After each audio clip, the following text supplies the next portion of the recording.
አይነ በሲሩ አፍቃሪ ከሚለው ታሪክ ከክፍል 35 የቀጠለ። መሬምም አውቃለሁ፣ እርሶ የሚያውቁት በበፊትም ያውቆታል ኦማ፣ እርሶ ከሀረር ከሱለይማንነቱ ጊዜ በኋላ እንደሆነ አውቃለሁ።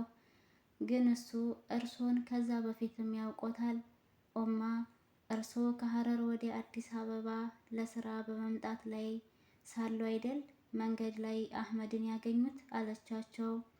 ኦማም በአዎንታ መለሱላት። አሰላሙ አለይኩም ወራህመቱላሂ ወበረካቱ። ውድና የተከበራችሁ የቻናሌ ቤተሰቦች ሰላም፣ እንዴት ናችሁልኝ? እኔ በጣም ሰላም ነኝ አልሐምዱሊላህ። እንዴት ተለመደው ወደ ቻናሌ በአዲስ ቪዲዮ ተከስቻለሁ። ቆይታችሁ ከኔ ጋር ይሁን። ታዲያ አህመድ እዛ ቦታ ለምን ተገኘ ብለው ይጠይቁ። አህመድ እኮ የዛን ቀን እዛ ቦታ የተገኘው እናቱን ፍለጋ ከአዲስ አበባ ወደ ሀረር በመምጣት ላይ ሳለ ላይ ነበር አለቻቸው። እማ ድንግጥ ብለው እናቱ ሀረር ነው ያለችው እያልሽኝ ነው አሏት። መርየምም እናቱማ እዚህ ነው ያለችው አለች ፈገግ ብላ። ኦማ ግራ ገባቸው። ጋሽ አክመልና ማሜ ጉዳዩን ስለሚያውቁት በፈገግታ ታጅበው ነው ውይይቱን የሚያዳምጡት። መርየም ቀጥላለች። ይኸውልዎትማ እርሶ አንድ ወጣት ልጅ ነበሮት ከአባቱ ጋር የጠፋ ከዛ በእሱ ናፍቆት እና ፍላጎት ከሱ ቀጥሎ የተወለደውን ሁለተኛ ልጆትን ጭምር አህመድ ብለው አልሰየሙትም አለቻቸው። ኦማም አዎን ሲሉ መለሱላት። ታዲያ ይሄ መንገድ ላይ አግኝተውት ማን እንደሆነ እንኳ ሳያውቁ በመልካምነቱ የረዱት አህመድ እኮ የእርሶ የአብራኮ ክፋይ የበኩር ልጅ የመጀመሪያ ልጅ እኮ ነው አለቻቸው። ኦማ የሚሰሙትን ማመን አልቻሉም። በድንጋጤ ከመቀመጫቸው ተነሱ። ምን አልሽኝ? በዚህ ጉዳይ እየቀለድሽ እንዳይሆን አሏት። መርየምም አልቀለድኩምማ፣ በዚህ እንዴት እቀልዳለሁ? አህመድ ማለት ለሰርጉ በተዘጋጀበት ጊዜ የእርሶ ሁለተኛ ልጁ ወይም ደግሞ ትንሹ አህመድ የአህመድን ስልክ አግኝቶ ደውሎለት ና እናትህን አግኛት ብሎት እኮ አህመድ እርሶንና ትንሹን ልጁን ወደ አዲስ አበባ ይዞ መጥቶ ሰርጉ ላይ እንድትታደሙ ሊያደርግ ወደ ሀረር እየመጣ እያለ ነበር አደጋው ደርሶበት እርሶ ያገኙት። እርሱም እርሶ ጋር እየመጣ ነው። መንገድ ላይ መና ሆኖ የቀረው አህመድ የእርሶ ልጅ ነው። እርሶ ደግሞ የአህመድ እናት ኖት አለቻቸው። ይህንን ጊዜ ኡማ እንባ ተናንቋቸው ምነካሽ ልጄ፣ ምነካሽ መርየምዬ? አንዴ ልጄ የአብራኬን ክፋይ ሆስፒታል አስቀምጬ ነው እኔ እዚህ ምሳ ለመብላት የመጣሁት። ልጄ አህመድዬ መጣሁልህ ሲሉ በለቅሶ ተሞልተው በሩጫ እየተንደረደሩ ደረጃውን ማውረድ ጀመሩ። ሱለይማን ወደ ተኛበት ሆስፒታል ሊያመሩ ይህንን ጊዜ መርየም ማሚን ትከሻውን ነካ አድርጋ እንዲከተላቸው ነገረችው። ማሚ ከቻለ ሊመልሳቸው ተረጋግተው ጥሩ ሁኔታ ላይ ሆነው ሊሄዱ ካልቻለ ደግሞ ተከትሏቸው ሆስፒታሉ ድረስ በመኪና እንዳደርሳቸው በፍጥነት ይከተላቸው ጀመር። ክፍል 36 ኤልያስ ከአንድ ጉንቱ ሰው ጋር ተቀምጦ ምክክር ላይ ነው። እቤት ውስጥ ማንም እንዳይኖር አድርጎ በሚስጥር ድምፁን ቀንሶ መስኮት ዘጋግቶና መጋረጃውን ጋርዶ እያወራ ነው። ኤልያስ ካጠገቡ በሳምሶንት የተጫነ ብርም ጭምር አስቀምጦ ከዚህ ሰው ጋር እያወራ ነው። ከኤልያስ ጋር እያወራ ያለው ሰው ደግሞ ነገ ረፋድ 4 ሰዓት ላይ በተቀጠረው ችሎት በዋና ዳኝነት የሚመራው ክቡር ዳኛውን ነው። በዕለቱ ኤልያስ ላይ ውሳኔ እንደሚያሳልፍ የሚጠበቀውን ዳኛ በገንዘብ ለመግዛት ኤልያስ ላይ ታች ዳክሮ በመከራ አግኝቶት እቤቱ አምጥቶታል። ክቡር ዳኛው ከብዙ ክርክርና ከብዙ ንትርክ በኋላ የኤልያስን ጥሪ በእሽታ ተቀብሎት እቤቱ ከተፍ ብሏል። ኤልያስም እጅግ ልብ የሚሰርቅ የሚያጓጓ ገንዘብ ጠረጴዛው ላይ አስቀምጦ በመወያየት ላይ ነው።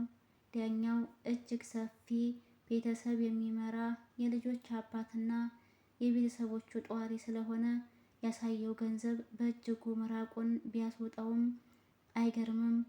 ኤልያስ ነገ ለተዘጋጀው የፍርድ ቀጠሮ ፍርሃትና በጣም ሰቀቀን ስለሞላበት ዳኛውን ለመግዛት የቻለውን ሁሉ አድርጎ ከቤቱ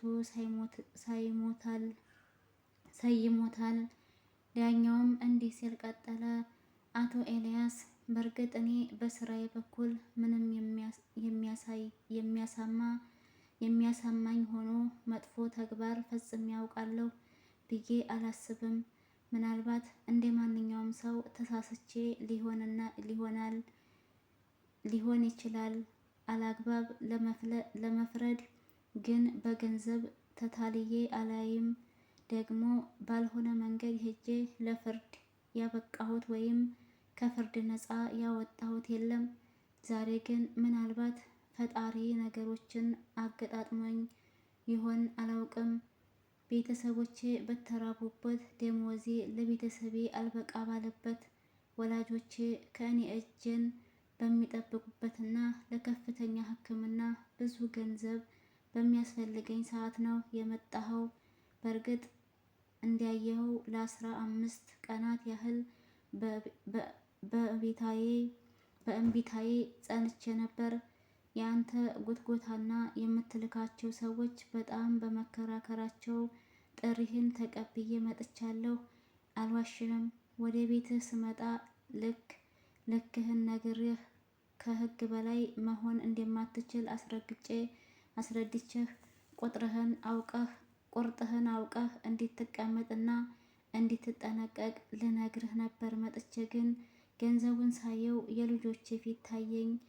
እቤት ስገባ የሚጠይቁኝ ዳቦ የሚለው ቃላቸው ጮሆ ተሰማኝ። ለገንዘቡ ተሸነፍኩኝ። ዓይኔ እያየ ህጉን መሻሬ ነው። እንግዲህ ባልከው ሀሳብ ተስማምቻለሁ። የማደርገውን ለኔው ተውልኝ።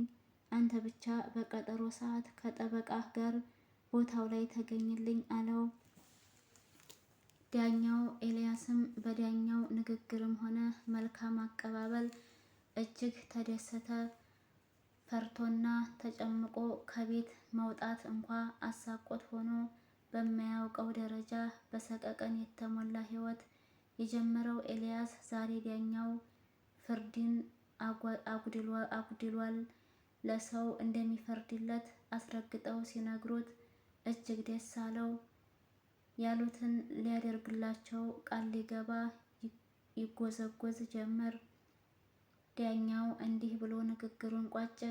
ስለዚህ ኤልያስ፣ አሁን ገንዘቡን ይዤ አልሄድም። ምክንያቱም ለአንተ ብዬ ስፈርደው ብዙ ሰዎች